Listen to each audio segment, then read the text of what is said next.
Job,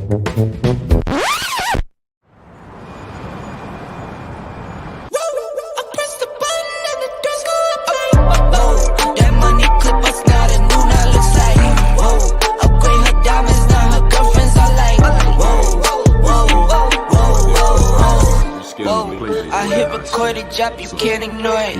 I'm transforming now these cars and planes. I'm always boarding. Just out touring down in Charlotte like I play for Hornets. What's happening? What's happening, everybody?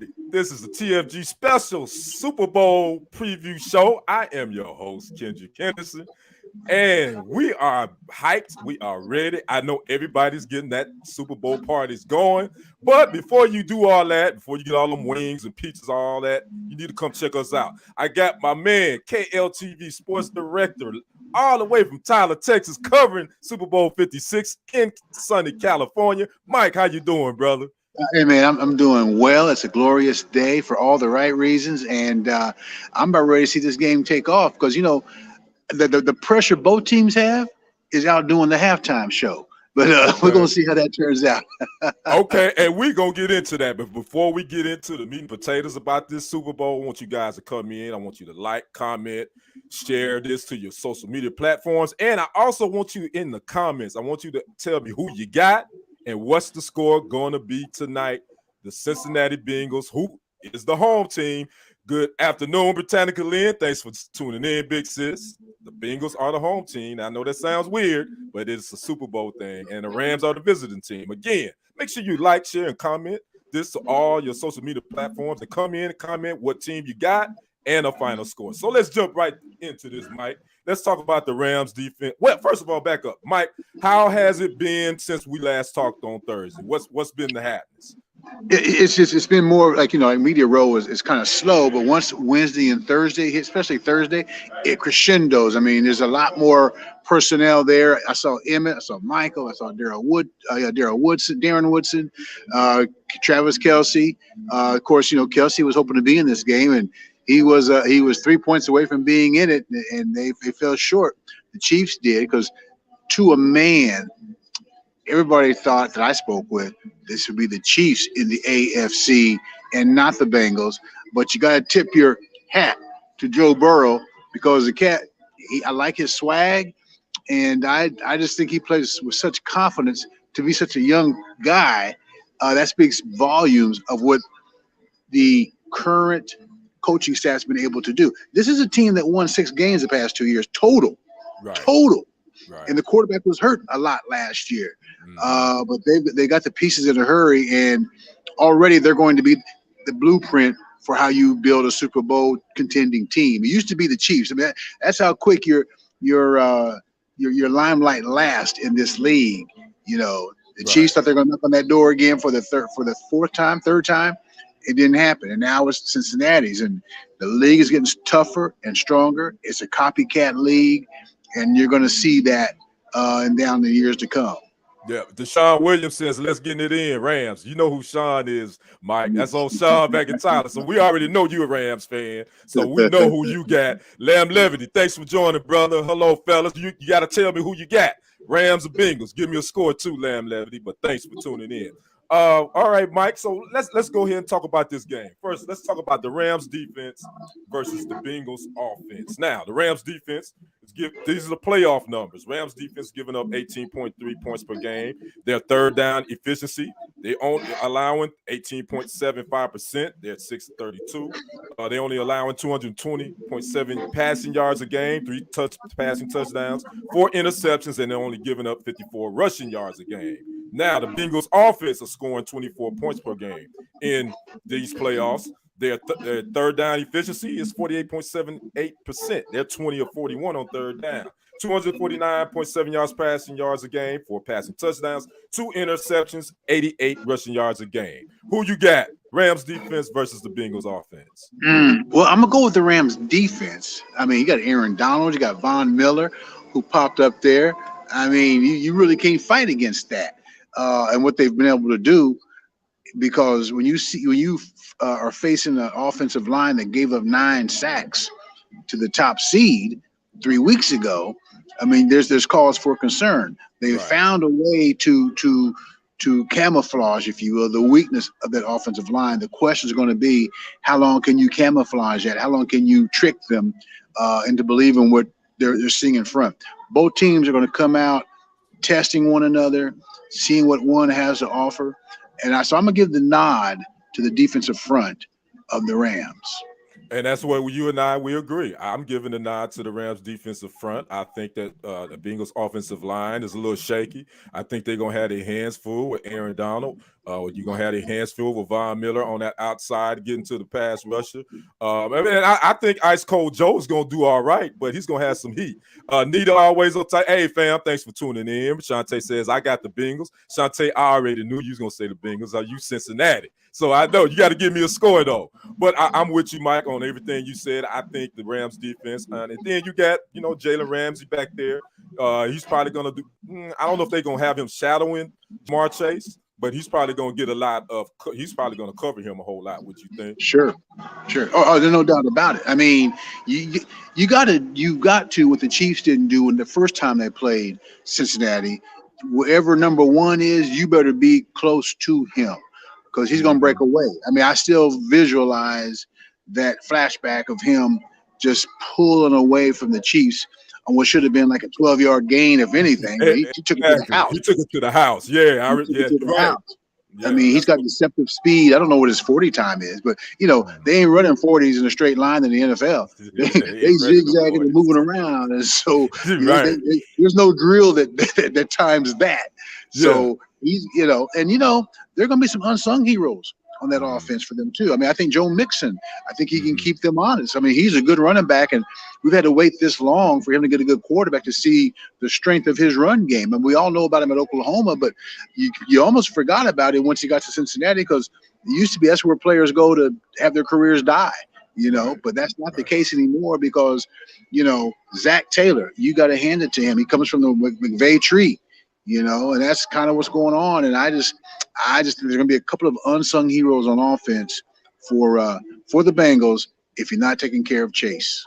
If you are taking care of Chase. Yeah, Mike, and you mentioned Joe Mixon, and I was going to do that too. And then you also got T. Higgins on that offense. I mean, he's been catching some balls the last couple of games too. But I still give the edge to the Rams defense. Okay, so let's move to the Rams offense versus the Bengals defense. Now, we all know what the Rams bring on offense. They scoring 28 points per game during the playoffs. They are 50% on third down efficiencies. They're 21 of 42. They're passing for 305 yards a game, rushing for 94 yards a game, 6 passing touchdowns, and 1 interception. Now, the Bengals defense, they are giving up 19.7 points per game. The third down efficiency is 39.47%, 15 to 38.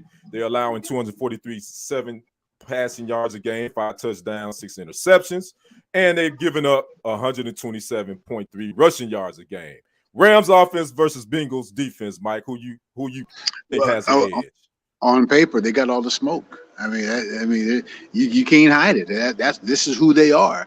But I think the intangibles for that Bengals offense is going to come in handy.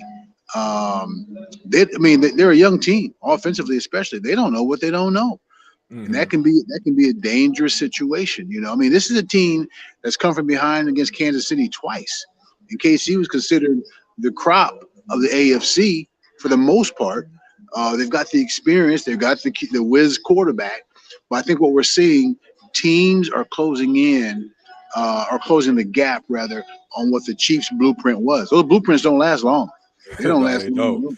And the biggest blueprint is get you a bona fide quarterback. That's the biggest blue chip right there. And you get that quarterback in, you start drafting for offensive linemen, because that's what the Bengals are going to need to do for this draft, is address the offensive line.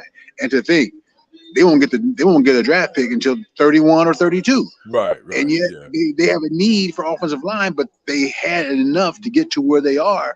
And I just think that with the defense of the Rams, there's a lot of things that are supposed to happen. There'll be a few things. A few steps are going to be missed this afternoon. Well, I would say this about the Bengals defense, and I'll take this from the great former heavyweight champion Mike Tyson. He said everybody has a plan until they get hit in the mouth. That's true. So the Bengals probably got a plan, but I think Cooper Kupp, I think Odell Beckham Jr. is going to hit them guys in the mouth. I think former Cowboy cornerback Chidobe Awuzie, former New York Giant cornerback Eli Apple for the Bengals. Guys, if you hear their names being called a whole lot, the Bengals in trouble. The Bengals gonna be in trouble if the Bengals secondary, if their names are being called a lot in this game. And here's the concern for the Rams offense. If they get hit, they can't be like, whoa, we didn't know it was gonna be like this. No, you better know going in, it could be like that. And you need to be prepared to adjust. And that's gonna be the big key for both of these teams. What kind of in-game adjustments are you gonna make, or are you gonna wait till halftime? You know, teams don't wait till halftime anymore. They make them on the fly. That's what they got those tablets for on the sidelines. Like, hey, listen, when number 35 is doing this, here's what we need to be doing. So I want to see what kind of adjustments are being made for both teams during the course of the game, especially early on. Yeah. Shantae Gibson has her score. She says Cincinnati Bengals 27-20. My man Lee Black, thanks for tuning in, brother. He says, I completely agree. The Bengals offense just feels like it would defy logic and overcome with their intangibles. Lee also says, all good points, brother Ken, but Joe is built for the moment and attitude reflects leadership. I know he's ice cold, Joe. I didn't give him the name, Lee. I get it. But again, like Mike Tyson said, everybody got a plan until you get hit in the mouth. And if he get hit in the mouth by Aaron Donald and Von Miller, that's a wrap. But that's just my opinion. You got to give me a score too, Lee Black. What's the score? Go ahead, Mike. So no, well, hey, like Lee's saying, I mean, this Joe Burrow, I mean, the swag, the personality. He left one school at one Power 5 to go to another to get a championship, and now he's on the biggest stage in the planet when it comes to the NFL or maybe any other pro league. And these Cincinnati fans, they've tasted the Super Bowl opportunity a couple of times and came up short, you know, and one Joe beat them. They probably think, hey, we got a Joe now. We got a Joe too. So let's see what we can do with that. So we got a Joe. Yeah. And so it's going to be an intriguing matchup. And I just think it's going to be the trenches. In the trenches, it's going to be tested for that offensive line of Cincinnati. You know, how can you slow down? Because you're not going to stop that front of LA. How do you slow it down? And when you are slowing it down, how are you taking advantage of the slowdown? You know, and whatever penalties come through, or not penalties so much. Well, first of all, let's talk about penalties. I hope the refs call a good game. Yeah, I mean, it used to be we didn't have to worry about the referees being involved for the most part. But in the last few years, we've had to go, well, we'll see what the referees decide in this game. So I thought the Chiefs game with the Bengals was a nicely called game. I think there were like 4 penalties or something like that. I mean, there were penalties that could have been called by maybe earlier in the season, but they weren't called. They let them play. I want them to let them play today. So when the game is over, the first thing out of somebody's mouth is not about the referee. Exactly. Lee Black says he got Bengals 31-28, so he got a close one. Deshaun Williams, I already know what you was going to say. This is the Ram fan. He says blowout 28-10 Rams. We about to eat. So we're going to see if they're about to eat.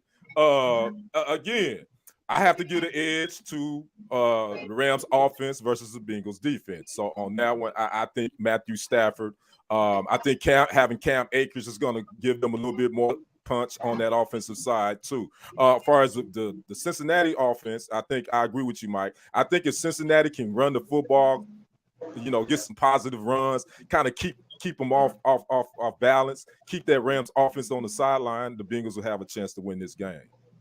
Well, and another thing, take points when you get the chance to take those points. Yes. Don't try to be all smarty pants. Oh, we got this hoopty-doo play that my son drew up from Little League. And it's going to work at the point. No. You get a chance to get 3, get that 3, and then kick the ball off and force a fumble on the ensuing kickoff if it comes into play. Yeah, right. No, I agree with that. So that's the Rams offense versus Bengals defense. Now let's go to our next topic. A lot of people, we hadn't talked a lot about this matchup. A lot of people had talked about this during the week. I don't know if you can say that. Head coaches Sean McVay versus Zach Taylor. Lamar Falk. Thank you, brother, for the $1.99. We'll take it. We'll take any amount is good, especially on Sunday. This is Sunday morning service. We pass give the hat. Pass the hat. We give you the sermon. But you know, a lot of times, you know, I know the coaches is not, you know, not the focal point, but I think this is an interesting matchup because Zach Taylor, real quick, let me just talk about Sean McVay. He signed an extension in January 2019. He's under contract through 2023. He's 61-29 since being named the Rams coach in 2017. He has 3 NFC West division titles, a pair of NFC championships. He lost to the New England Patriots in Super Bowl 53, 13-3. Now, interesting thing about Zach Taylor. Zach Taylor's from the Sean McVay tree. He was hired as the head coach of the Bengals in 2019. He's the 10th Bengals head coach in team history. He was an assistant wide receiver coach in 2017 and quarterback coach in 2018 under McVay with the Rams. This is his 3rd season with the Bengals. He's 16-32-1. He was 10-7 this season. Won AFC North title, knocked off the number 1 seed AFC Titans and the number 2 seed Chiefs to get to where they are now. And so we got the teacher versus the student. Who you give the nod to? And I know they don't play, but who you give the nod to far as coaching? You're right. Well, in one sense, you could say if you're McVay, you can throw out that old Ali line with when he used to fight his sparring partners. I taught you everything you know, not everything I know. And you got that train of thought. Right. But there's also a train of thought. Taylor has been around McVay.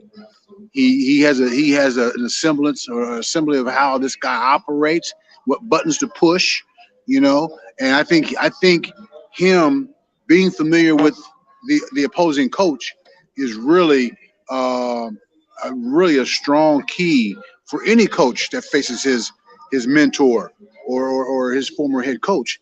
And I think they got a few tricks up their sleeve. I mean, and that's what McVay has to guard against. He has to realize, hey, listen, I taught this guy a lot of stuff, and although he's his own man and his own coaching right, I got to be prepared and not be arrogant enough to think that I can make this move because I've been in front of him for quite a while, and I've been to the Super Bowl before. Super Bowl guys who've gone to the Super Bowl before, they continue. Marv Levy, he went to 4. Right. He came home empty. You know, Dan Reeves took him a while to get it. Right. You know? Yeah. And so I think it's a crucial coaching matchup, primarily because of the familiarity between both these coaches. And we're going to see more coaches in the future be familiar with one another because they're going to pick them from those trees. That's the way it was with San Francisco's guy. Oh, Bill Walsh. Yes, Bill Walsh. I mean, he was facing some of his former, but he hasn't lost a Super Bowl. Chuck Noll with Pittsburgh Steelers. I mean, hey, they were 4-0, but I think more and more the branches, the trees of these head coaches are going to be in position to move up that ladder and find a spot in whatever championship game to advance to the Super Bowl.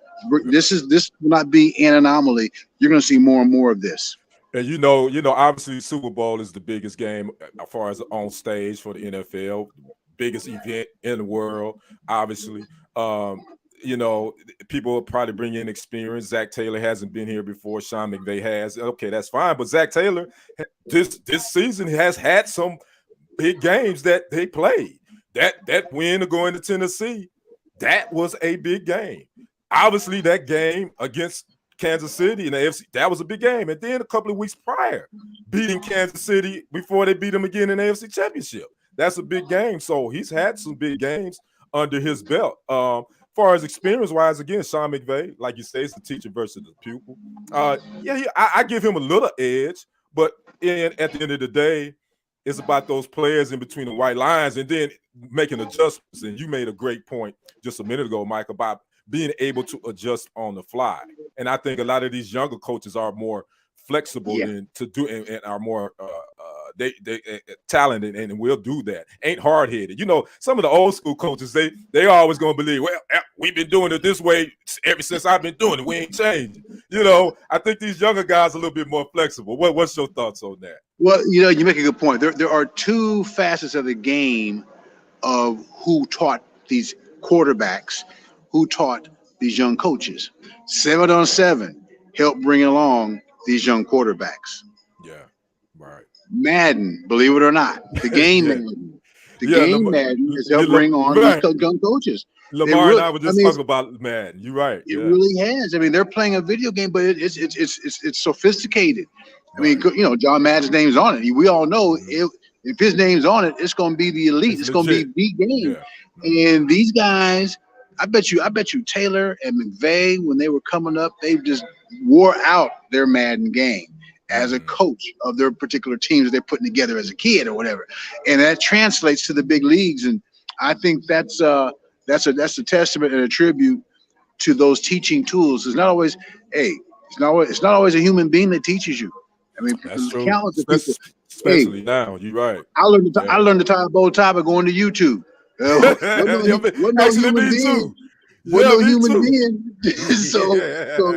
plausible, man. It's plausible. Right. Nikki Nicole, thank you for joining me, little sis. Thanks for tuning in. I need you to give me a score. Rams and Bengals, who you got? So that's our head coach's spotlight. I just wanted to speak on them real quick. And thanks for joining me, little sis. So now we're gonna get down to, let's go ahead and move on to who you got. Let's go ahead. Who you got, Mike? Rams and Bengals. I've been going back and forth, man. And I was with the Rams. I'm gonna go with the Bengals. I got them winning 31-26. I mean, they've come from behind in major games. Joe, if he's sweating, he's not letting us see him sweat. And I thought the problem with the Rams would be during the regular season, they had all these superstars. I mean, they got a great team. They're the Warriors, if you will, the NFL when it comes to having stars. The difference is the Warriors are homegrown. Durant left, so they're just homegrown. The Rams are not homegrown. You know, you got your quarterback. You had a quarterback that took you to the Super Bowl. Said, "Well, he ain't good enough." So you went and got another quarterback from Detroit, and that's worked out to this point. I like the way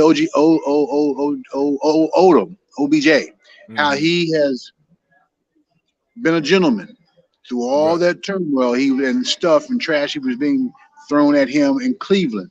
He's meshed in nicely. Cooper Kupp, I ain't gotta say nothing about him. And you talked about Jalen Ramsey and Awuzie. You know, those are stars. Sometimes stars don't get the job done because I'm a star, you know.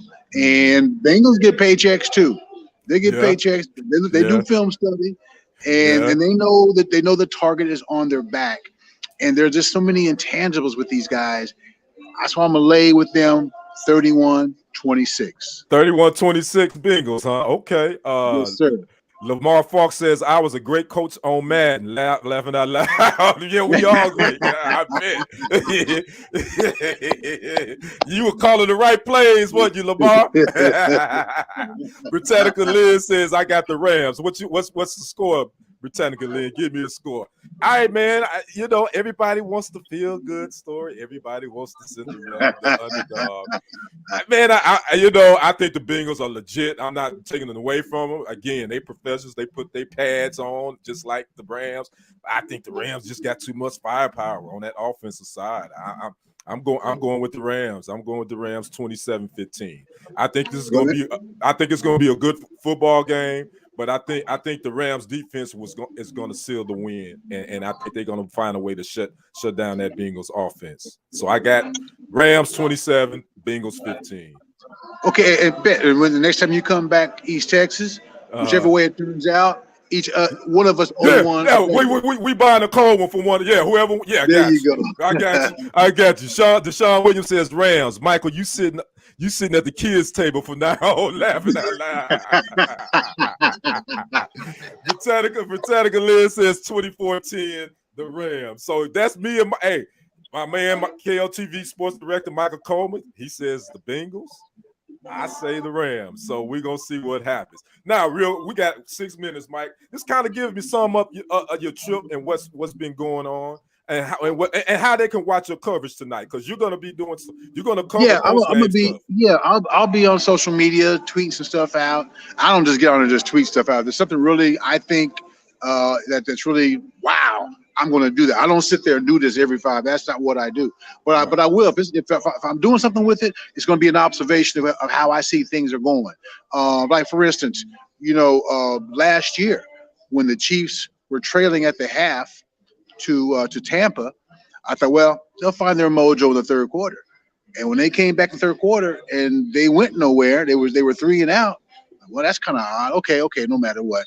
Next possession, same thing. And that's what they did against Cincinnati in the AFC Championship game. They could not find their groove. And real quick, there's some rumblings going on with the Chiefs regarding Eric Bieniemy. Yeah, I saw that before we came right on. Now, yes. I'm not taking away from the Super Bowl, but this is how it works, people. When you have a guy that's not getting along or supposedly that bashes heads with the star, somebody's got to go. And guess who ain't going to go? Right? We know who ain't going. Yeah, right. And so now that's why he's the offensive coordinator to being a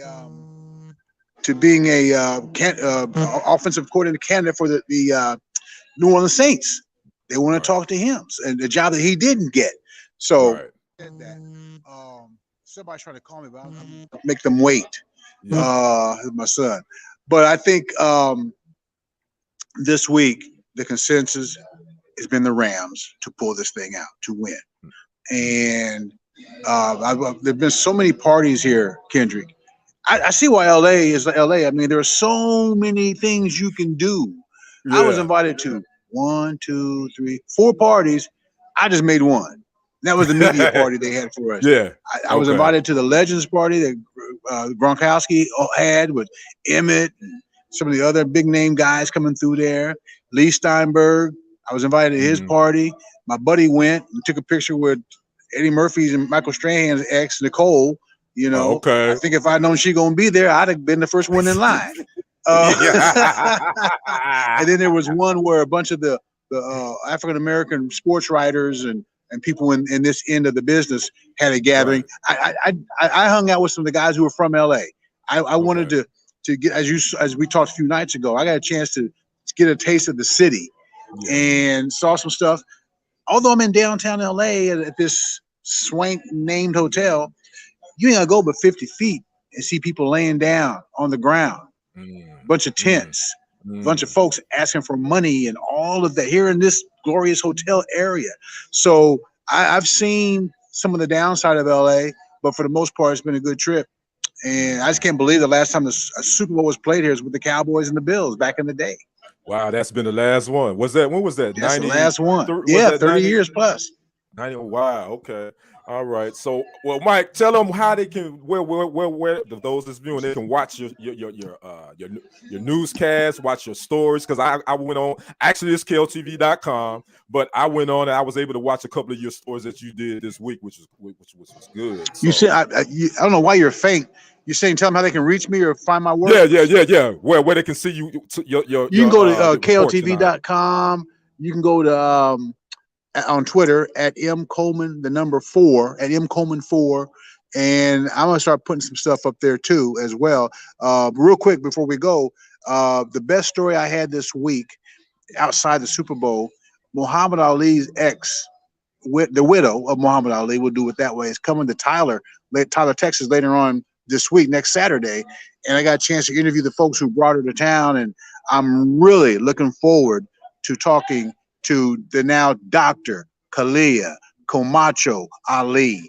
She's an ambassador to African countries. She's very much involved with a foundation of hers, and much like her champ, our champ, she's very much into being a humanitarian, and I can't wait to visit with her coming up later on next week. So look for that, folks, please. I'm definitely going to check that out. Again, you can go to kltv.com to check out any of Michael's stories from this week that he's been out in California. Mike can't hear me, so I'm going to go ahead and let you go. We're going to get out of here. Man, appreciate you joining me, brother. Enjoy the game, and I'm going to be looking for your reports tonight after the Super Bowl on kltv.com. Be safe, brother. Appreciate you. He can't hear me. We out. So, again, that was Michael Coleman, KLTV Sports Director out of Tyler, Texas. He's going to have a story on a former Longview Lobo that's playing for the Rams, and I'm sure he's going to do that. So, again, I want to say thanks to everybody tuning in. Lamar Falk, Britannica Lynn, Deshaun Williams, Shantae Gibson, Lee Black. Thanks for joining Nico Henderson. Thanks everybody tuning in. I hope you enjoy the Super Bowl. Don't eat too much wings and too much pizza. I know you're going to have a little something to taste on. So enjoy your Super Bowl parties. Enjoy the Super Bowl. This has been your guy, your sports guy, Kendrick Henderson. Don't forget to subscribe and follow and like TFG Sports Media on YouTube and on Facebook and all the TFG TV network, which you can find on YouTube and on Facebook, all over that good stuff. Make sure you like it, you follow it, you subscribe it, and share it to all your family. Again, this has been your Super Bowl preview show with your sports guy, Kendrick Henderson. Until Tuesday at 6:30, I'm out. Peace.